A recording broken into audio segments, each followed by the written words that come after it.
السلام علیکم ورحمۃ اللہ وبرکاتہ۔ آج میں آپ کو ایک بہت ہی طاقتور اور مجرب وظیفہ بتانے والی ہوں جو فوراً اثر کرتا ہے۔ اگر کبھی ایسا وقت آ جائے کہ شوہر یا سسرال والے غصے میں طلاق دینے لگے، گھر میں جھگڑا شدت اختیار کر لے اور کوئی رستہ نظر نہ آئے تو فوراً یہ عمل کر لیں۔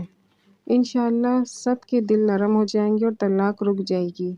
سب سے پہلے وضو کریں، پھر فوراً 2 رکعت نماز صلاۃ و حاجت پڑھیں۔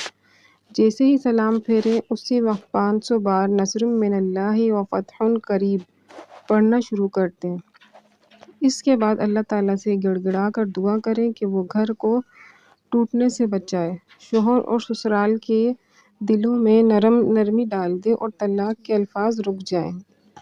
یہ وظیفہ بہت طاقتور ہے، لیکن شرط یہ ہے کہ یقین کے ساتھ پڑھا جائے۔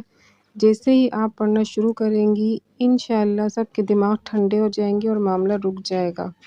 یہ وظیفہ صرف اس وقت کے لیے نہیں بلکہ اگر گھر میں روزانہ ناچاکی رہتی ہو تو روزانہ بعد نماز عشاء 100 مرتبہ یا ودود پڑھ کر اللہ تعالیٰ سے دعا کریں۔ انشاءاللہ گھر میں محبت اور سکون آ جائے گا۔ اللہ تعالیٰ سب کے گھروں میں سکون، برکت اور محبت عطا فرمائے۔ اگر آپ کو یہ بات مفید لگی ہو تو اسے آگے شیئر کریں تاکہ دوسرے بھی فائدہ اٹھا سکیں۔ جزاک اللہ۔